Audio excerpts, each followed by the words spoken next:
anyone watch the debate?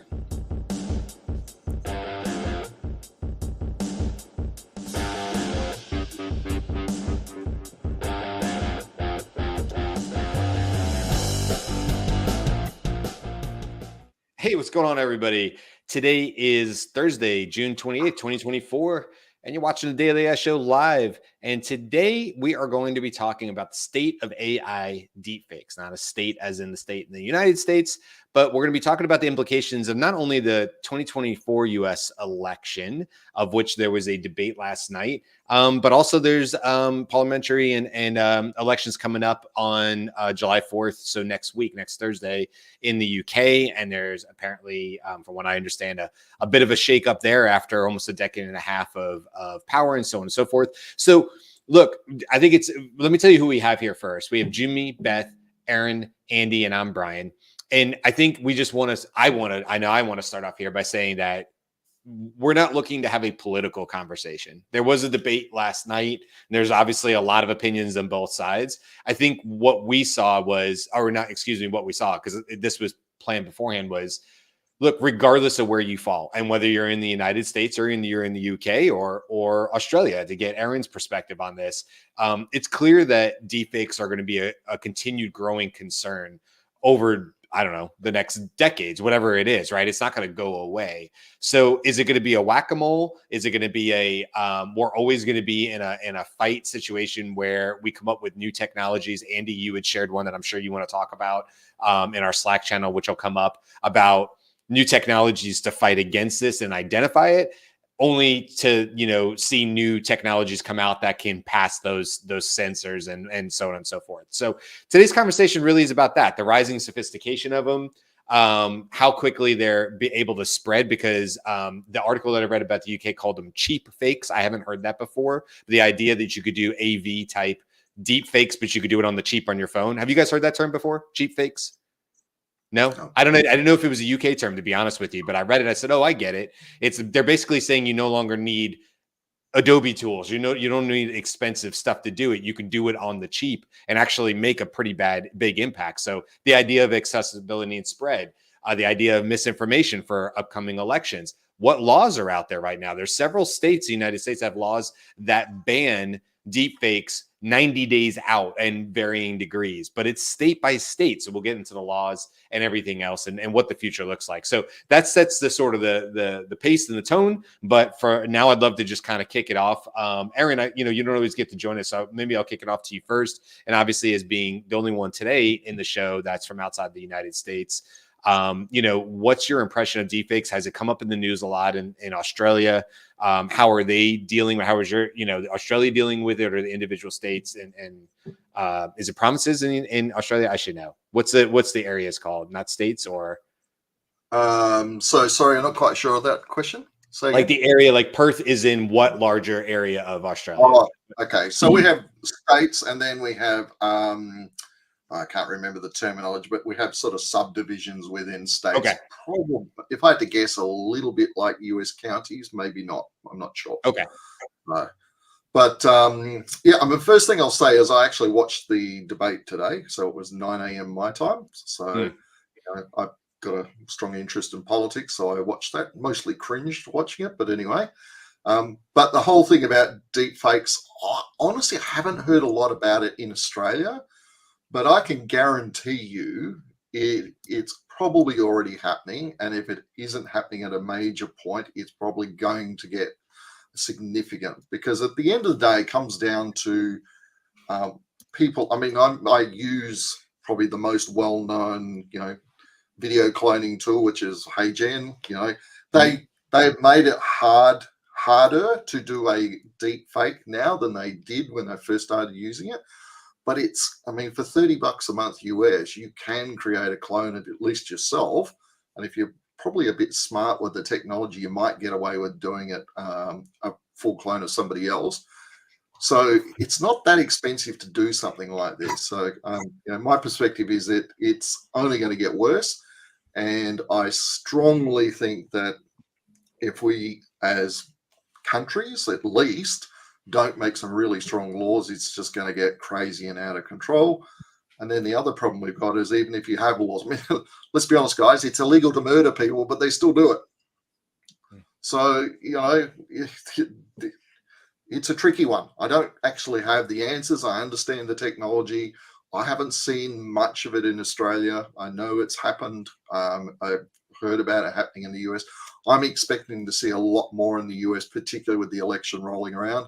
UK doesn't really have a lot of time left to deal with it. So if it's happened, it's probably already happened. I mean, we're only, 5 days away. But with the US election, it's not until, what is it, November or December? I can't remember now. November, early November. November. Yeah. So I can guarantee you there's going to be a lot more stuff happening. We will see some more significant things going on. It's like kind of my starting point of view on the whole subject, I guess. So deepfake technology has definitely increased over time. I do think that one of the things that we want to roll into this conversation as well is deep influence technology.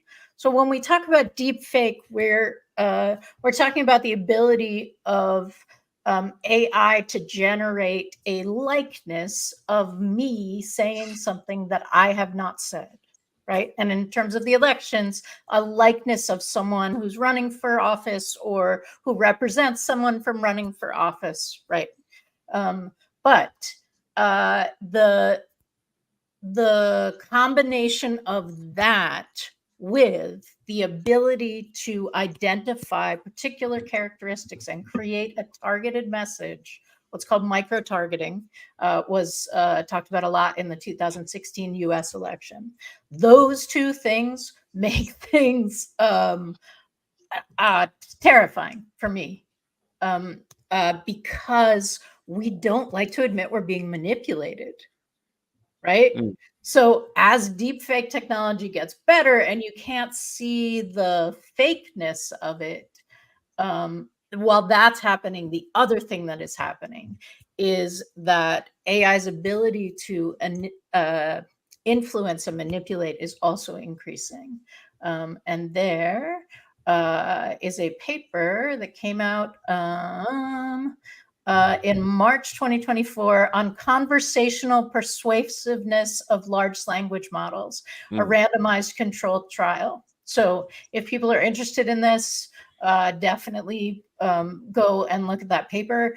They found that there was an 80% increase in persuasiveness in humans who were engaging in a conversation with GPT-4. 4.0 had not come out yet. Conversations with GPT-4, they did not know. Obviously, it's randomized. When GPT had basic information, like your age, where you lived, right? Your education. So I think what you're saying, Beth, or at least what I'm understanding from you is like your concern is, yes, we have the technology, but because of AI's ability to dial in, it's not just broad deepfakes. That's something that we could assume like a Snoops, which has been around forever, that website, can go and say, that's a deepfake. We've already figured it out. And that can get shared very quickly.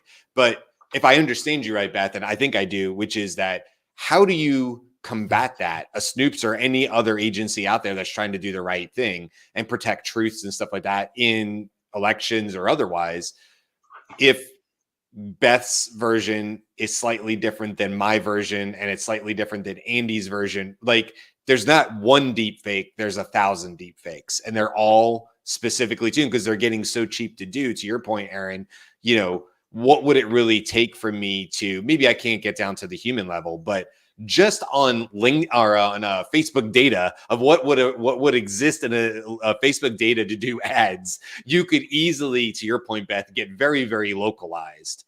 And then you could basically create what would be lookalike ads, except it would be lookalike fakes, which is to say, hey, we think this fake is going to speak directly to people in this maybe county or maybe a little larger than that, a swath of, I live in Florida, so maybe Central Florida where I live, which is a larger area, but maybe they feel that, they can reach me and say it a certain way or whatever. So do I understand that right there, Beth? Like it's more of that, the fear here is not only the deepfake, the fear is the volume and the efficiency at which they can create them.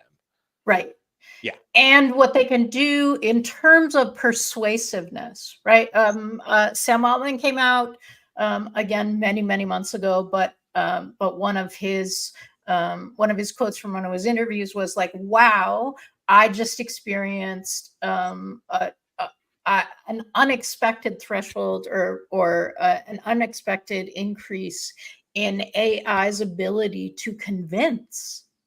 Right? To be just in that manipulative kind of way. And if you think about it, if I'm trying to convince you of something, if I'm having a conversation with you and I'm trying to convince you of something, I have a reason for that. I'm not a blank slate, totally focused on what I need to say to you in order to get you to agree with me. I have my own stuff that I'm bringing to the conversation.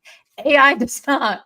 AI has one simple objective, and it can have that simple objective with tons of information across thousands, tens of thousands, hundreds of thousands conversations at the same time.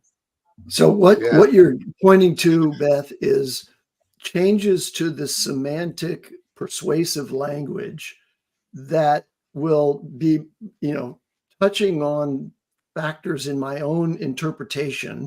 Like if you're generating this using AI to try to persuade me, well, it's studied me and it knows that I find appealing, or probabilistically I would find appealing, this concept or this angle of argument. Now that's very nuanced. That's very subtle differentiation for humans when we have a much larger problem, which is generally misleading statements that are put out there that are not grounded in any kind of truth. So I'll use an example from the debate last night. Like Trump repeated a couple of times that every legal scholar in the world and all the people who are smart lawyers from every country wanted me to make the Roe versus Wade decision go back to the states. Well, that's not founded anywhere.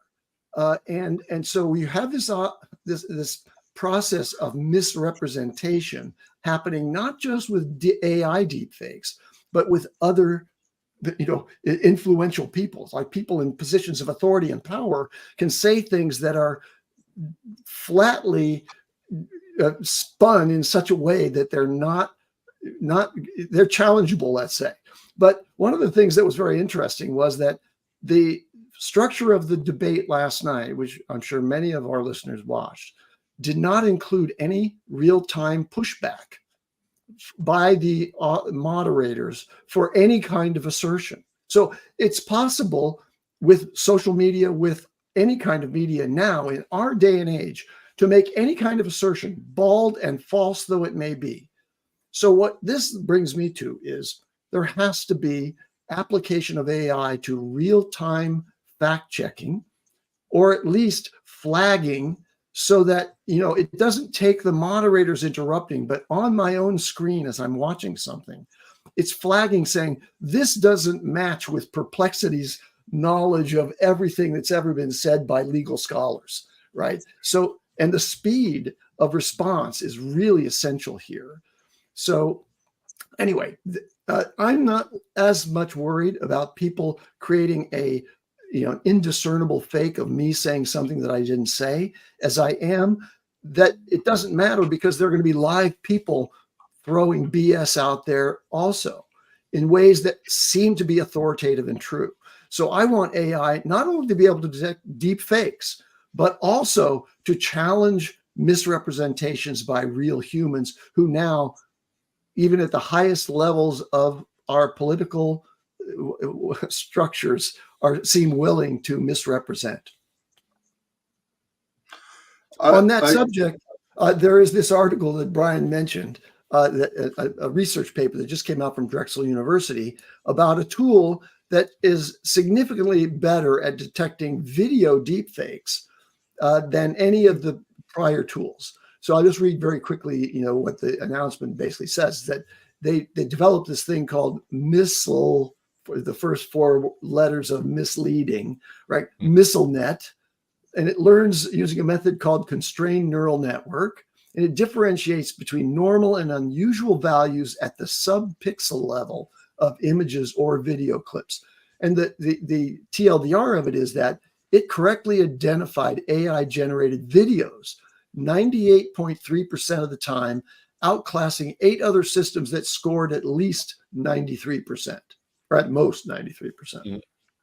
So better detection, but we need it to happen when presented. We need to have not just detection of manipulation of video, but of misrepresentation in the video. There's a whole class of people on TikTok, by the way, that are challenging influencers, are trying to peddle things and misrepresenting science. And they can't keep up because there's so much misrepresentation. AI needs to jump into that. Well, in that article you were referencing that you had shared, you know, one of the things they pointed out to the technology side of it is it's one thing if a video has been manipulated, a real video that has been manipulated with AI. Something was inserted. There was issues about a week or two ago with one of our politicians with, you know, the video being manipulated to show somebody sort of freezing in place or otherwise, right? So we've seen this. And so that takes one side of technology, but that's a bit easier because there's artifacts, as it was explaining, because it's basically chopping it down to every frame in the second. So what it was, Jimmy, HD is 60 frames per second. So it was literally looking at those 60 frames, individual images, and looking at them side to side and going, oh, there's artifacts. There's a difference here. Something has been manipulated. But what I found interesting in that article is what I'm trying to say is that the trick was, but what if it's Sora? What if the entire thing is so lifelike and real-like, but it's not a manipulated video? It's 100% pure AI generated. Now, how do you go frame by frame? You can't. That no longer works because there's no artifacts from pixel to pixel to compare and contrast against. So there has to come up with another technology. And that's why I was referencing earlier about the whole whack-a-mole. This works now and it's 98%, but then does the next bad actor come out with the next way to get around that? I think we've seen this pretty consistently. And so, Aaron, you were about to jump in here, but I'll just throw it out there as a comment. Like, doesn't it really, it's in our comments as well. Jennifer and Jen and Justin are all talking about this in the comments about the idea of like, is the answer more literacy? Is the answer more, you know, discussions and openness about that? Or is that just drawing more people to do it? But I think my answer is, if you only think you can look at a picture of the Pope in a fur coat and go, that's fake. Like we saw like a couple months ago with Midjourney, you know, and go, that's totally fake. And you think that's as far as it can go. Shouldn't there be more education about how far to show people a totally realistic cloned fake voice? And maybe we need to do this with people who have passed. Maybe we need to do this with I don't know about political figures, but maybe it's with a JFK, or if it's with somebody in the past to say, this looks 1,000%, and maybe it doesn't have an impact today on the election, but if we were back then, this would be an issue. But it's tricky, right? So anyway, I just want to bring it up. But go ahead, Aaron, because I know you had another comment here. So, look, I think obviously the largest part of using AI for deepfakes is ultimately about, for me, it comes down to marketing. It's really about persuasion or getting people into a certain frame of mind. And a lot of people don't think of it that way. But, you know, marketing in its nicest sense is about persuading, but at its worst sense, it's about doing some really bad stuff. So we've got a bit of an issue there. I think Beth raised a good point about the idea that AI could literally target every single individual if it can get some information on them. And there's a bucket-load of stuff that we all put on social media. You wouldn't have to try too hard to know what I was interested in and what I talked about and all that sort of stuff to appeal to my personality, and it would be the same for all of us. So the technology is there. Marketers, as a general rule, we're doing a blast to everybody. And then if you get a little bit more sophisticated, you start to narrow down to smaller groups. So you might say, okay, well, this messaging is targeted at females ages 40 to 60, for example, and this one's targeted at males 35 to 40 or whatever. that sort of stuff is pretty normal in the marketing space, but AI does allow us to go really deep if they can get the info. I don't remember where I heard this, but I'm sure it was really recently, and it may have been Australia. There was somebody who got scammed out of a lot of money from some business deal that was basically negotiated and discussed over a Zoom call. But the problem was all the people on the other end of the Zoom call were AI and fake. And this person did not know that that was happening, and they sent a whole pile of money to somewhere, and that was it, done and dusted. So it's definitely going to be a major issue. How we deal with it is the hardest part. I've seen HeyGen, for example, you may not have noticed, but I notice when I look at my HeyGen videos, there's a tiny little small pulsing colored circle in the bottom right-hand corner that I've started to realize that's one indicator. But at the end of the day, you know, somebody who wants to do bad is not going to let something like that stop them. So I think Andy nailed it with we need instant fact checking really quickly. That's going to be important. But then what happens to people who don't believe facts? And we all know somebody who, when presented with all the proof in the world, flat earthers, classic example. You know, how do you fact check for someone who won't believe facts? So I think all that problem. You know, Beth, you were talking about this, about like we all want to believe what we believe. It's hard to change our opinion. And so I'll just give an analogy of this.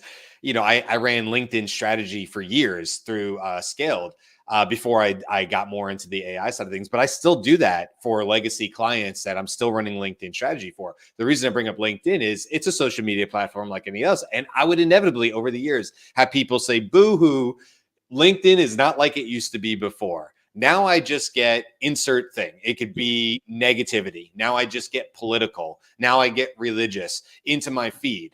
And I would always say to them, every single time that happened, I'd say, hold up a mirror. Because the only reason it's in your feed is because you are clicking on it, commenting on it, or otherwise. LinkedIn does not care. They only want to feed you back because they're a social feed, you know, like any other of the platforms.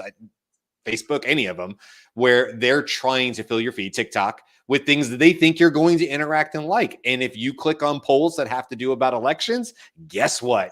LinkedIn's got more for you. And so my feed doesn't look like your feed. So I would always say, like, that's interesting. My feed doesn't look like that. My feed is relatively positive. Now, I'm not putting myself up on a pedestal. I have my own, you know, my own issues in ways that LinkedIn, I'm sure, is trying to drive in. But case in point, right, Beth? Like, I mean, and Aaron, what you're saying is like, we already see this in social media all the time. This is just the next leap. Once we cross over this uncanny valley, which Jimmy, I'd love to get your opinion on this because we were just talking about this yesterday. We didn't bring it up on the news show, but Synthesia came out with their like 2.0, and Jimmy and I were talking about it before we went live.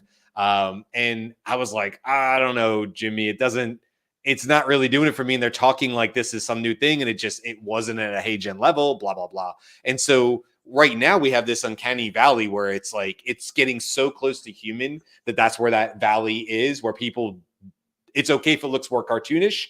It's fine if it looks 1,000% lifelike, but in that in between, right before it gets to lifelike, is that valley. And that's where people pick up on it really, really easily. So I don't know, Jimmy, if you want to jump in on that, because we were just talking about this yesterday. And once we get past that, though, that's a really good point, because I think that's where this emerging versions of AI are coming out. These AI technologies is to be able to jump past that uncanny valley, right? Because once you're past that, then people are going to have a really hard time telling the difference, even if they're aware that this technology exists. They're aware that they're being shown something that's completely AI generated, but it still looks really good, or it still looks really real, right? And so I think this goes back to sort of what Beth and Andy were talking about, is the damage or the message that AI could be used to tell is it's very broad. I mean, it can hit on a very personal level. It can hit on, on broad strokes. Every single level of society and individual can be targeted for, whatever purpose, whatever, they want to be convinced of. But I think what has always been a problem with propaganda and psyops and, you know, just the general approach of manipulation of information, which has, you know, happened forever in whatever, you know, format. I even was reading an article this morning where they had an example of even George Washington had to deal with a set of letters that, you know, that took a jab at him, and he had to counter those. And that's, you know, that's the birth of the United States. So it's not a new issue. It's just that it's, like you said, Brian, cheap, fast, anyone can do it now. And so that becomes a larger issue to deal with, right? But what the one of the points that was brought up is, because especially over the last 10 years or so, we have this lack of trust, right? Because we can't trust what the source of information is. And this sort of goes back to what Andy was talking about. Anybody can say anything, right? So you need to verify that on the fly, because just, you know, anyone can say anything, and you can just claim that, you know, those are lies against you. And, you know, so I guess my point really comes down to the evolution of these technologies and what we have to do to adapt to it, right? It's a constant race. And so I agree with Andy that you do need some sort of monitoring. If AI is the problem, AI might be the solution, right? Creating a way to combat itself. And I think even Jen said something about AI fighting AI. It's true. You have to use the technology or the tools that you have to recognize and combat the bad actors using the same technologies and tools, right? So I think that's the overall main point. But I want to also highlight that the largest problem may not be the fantastical things that you're going to see out there, or the really wide accusations, or the really wide statements, and the wild things that might come out. It's the things that sound sort of true, right? It's the half truths. It's the drop of truth in whatever that overall statement is. And those are the hardest to determine and filter out, because yes, this is technically true. They didn't technically say this thing, or they technically skirted the issue. And it's those that we have to be the most wary of. And I think that's going to be the larger issue overall, is to not just determine if something is fake, but to determine how fake something is. Right. Solid point. And that's going to be the hardest thing. So I am hoping that this, you know, AI accord that these big tech companies are coming together, where they made promises to work with each other and share information so that AI generated material can be identified and filtered and all of those kinds of things. And they're all the big players, of course. But I hope there's something good that comes out of that. Right. And, you know, we've seen dozens of states put through bills, you know, trying to regulate AI information and things like that. So I think there is concerted effort moving in the right direction. As with all things in society, it's slower than the technology. So. Right. So this particular year's election is going to be, you've got to be really, really careful, right? And everything that's coming out right now. I'm hoping that in the following years we'll have caught up, but this year will be spicy. And I just want to touch on the states, but then I know Aaron and Beth, you guys have some other things you want to bring up as well. But just on that states, when you're talking about sort of that lagging, you know, laws coming out and stuff right now, at least in the United States, one of the issues we have is that this is a state by state issue, which puts a lot of pressure on the end viewer to keep up, which is almost impossible. I couldn't possibly tell you the differences between Florida and Georgia to my north, to tell you what the differences is in the laws and policies. Does Georgia have a 90-day policy before elections and Florida doesn't? if I'm being served an ad or something like that, that could be a deep fake. You know what I mean? It's like, it's very difficult to do. And also I want to just point out that this is bipartisan. This is on both sides of the spectrum. So it doesn't really matter what your political beliefs are, at least in the United States. This is on both sides. And you even see red states and blue states both having laws on this. I mean, people probably aren't surprised to hear that California put out laws that were in like 2019 and 2022, but so did Texas. And so did many, many other states. And now there's only like maybe 14 or 15 states out of 50 that really truly have some sound laws. And they're probably already behind because a lot of it deals with technology, to your point, Jimmy, that was maybe up and coming and we could see, but not maybe necessarily full AI deepfakes, or Aaron, your point about not video, but audio, if you want to talk about that really quick.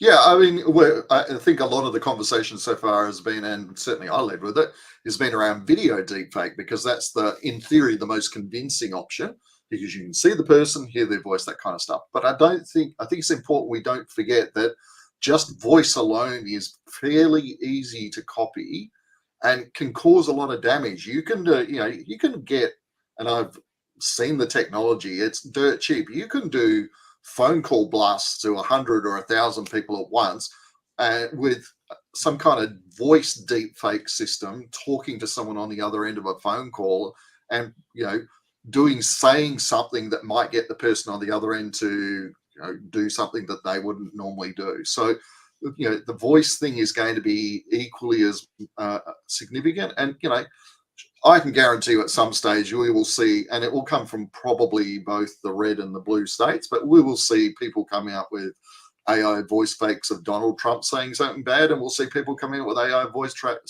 fakes of Joe Biden saying something bad about each other. So don't forget about the voice, because I think that's quite often, I think that's actually the easier one to manipulate and to use, technologically speaking. You're on mute, Beth. Absolutely. And there was a voice issue in the primary, I believe in New Hampshire. There was a robocall that used Biden's voice telling Democrats, registered Democrats, that they needed to save their vote, not use it in the primary and use it in the general election, right? And that is batshit. Right? Like that's not how this works. You get one for each election, like elections. But that got a bunch of play. What I want to say is what I think is wrong with the framing of the conversation, while also being part of like, yes, this is a conversation we need to have. 100%. Let's put it out that way. I'm going to give an analogy that most people are familiar with. You can lead a horse to water, but you can't make them drink, right? Yeah. So what we're talking about this in context is you can lead a horse to fake water, right? Is the water fake? Is it potable? Is it all of that? What is underneath that, and the real challenge, is if you do it well, when you lead the horse to water, you will never convince the horse that it wasn't their choice to go to the water. As long as we're talking about, is the horse drinking? Is the horse not drinking? Is the water real? Is the water not real? The big influence here is that once the horse is at the water and you've walked them that way, they believe that was their choice, and now their behavior starts to stack on that. Mm-hmm. That's the challenge of super influential AI. It's scary. Listen, these are the things, like we say in our newsletter, these are the things that keep us up at night, right? This keeps me up at night. I'm sure I have an angle on this that I wanted to throw in there, which is there's a responsibility on the part of a civic population to be well informed. But it's almost impossible to be well informed on the vast array of subjects that are, at issue. And so it's not possible for me to, when a politician or someone else makes an assertion, whether it's fake or a real politician saying it, to say in my own mind, well, is that true? I have a tendency to just accept that as a premise in the argument. And I'm guilty of this all the time when I'm in an argument. I'll throw something out there that I'm not absolutely certain of. It's my sort of fake facts, if you will, and I'll throw it out there to try to persuade. But there isn't a possibility because there's not broad enough sweep of knowledge of all the facts that are out there, and it's gotten untenable to really challenge those, with the exception of the fact that AI frontier models have been trained on almost everything, and they have reasoning capabilities. And the future AGI and beyond that superintelligence will be able to instantly present a balanced presentation of what all of the influencing facts and opinions are, and digest them. And we use this right now in summarization on large articles or whatever. So the only hope I have for getting us out of the quandary that we're in is the development of really capable frontier models that can, in real time, provide a more balanced view. And I just hope that there won't be favored frontier models that have been tuned to be on the right side of the political spectrum and favorite models that are tuned to be on the left side of the political spectrum. I hope that AI, by regulation, is allowed to have access to all the information and can present it in a balanced way. If it doesn't, if it's presenting bias, there ought to be other AIs that are saying, wait, just know that this presentation by that AI that's giving you lots of facts and information is not presenting the full picture. But Sam has talked about this. Sam Altman has talked about this in an interview, and it was before 4.0 came out. I think we already had 4, and it may have been referencing 5 or one of the further advances in the models. And he said it is likely that the models will be personalized. And I think that's part of what the memory in ChatGPT OpenAI is right now. Yeah. Right? That what you are going to get is a personalized AI that is informed about what your core beliefs are, what you're interested in. I'm not sure that the balanced AI is a place where at least the dominant players are going. I don't see people that are wildly off to one side or the other are going to even accept something like that. I mean, you could easily say, give the facts to somebody, whether they're on the left or the right, their own perspective is going to guide how they view it. I can't imagine them being given a balanced and middle of the line AI they'll actually listen to. I wish I was wrong, but I can't see it. Because balance doesn't feel balanced if you have a position that benefits you, right? Exactly. I mean, that's lots of studies about that. That we all sort of think we're more balanced. That we're like, we're sort of middle of the road. I'm kind of like everybody else. Actually, I don't think I'm like everybody else, but but you're much the idea better than everybody else. No. The idea that we have a sense of what we look like outside of our box when all we can see is inside our box is a misperception. And I agree with that. I mean, talk about this probably should be moved into. We already had it keeping us awake at night. I feel like we need to add this to the newsletter this week. This is dead on. But anyway, what I was going to say is just one quick point here, because we haven't touched on this. But when you think about the erosion of trust that comes along with this, don't forget it can actually be used on the, I would say for good, but it's only for good if you're the person using it. What I mean is in both politics or outside of that, how easy, if everybody believes that everything might be fake and manipulated by AI, how easy is it to sway people that things that are in fact real are also fake and made by AI. And that anybody can do that. It's very easy to say, that's not real. That didn't happen. I didn't say that. That's not that. You guys know that can all look, we all know this all could be fake. That's fake.